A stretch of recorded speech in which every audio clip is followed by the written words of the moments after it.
Hi everyone, today we are going to make Kashmiri chicken. This recipe is one of my favorite recipes and I just enjoy eating this dish and I'm sure you will too.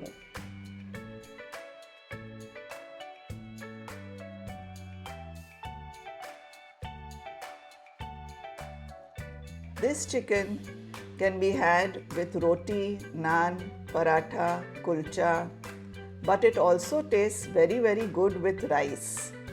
Do try this recipe out. It's really yummy. Highly recommended. It's one of my favorite recipes. So do like the recipe and as always, share it with your family and friends and let your lovely comments come in.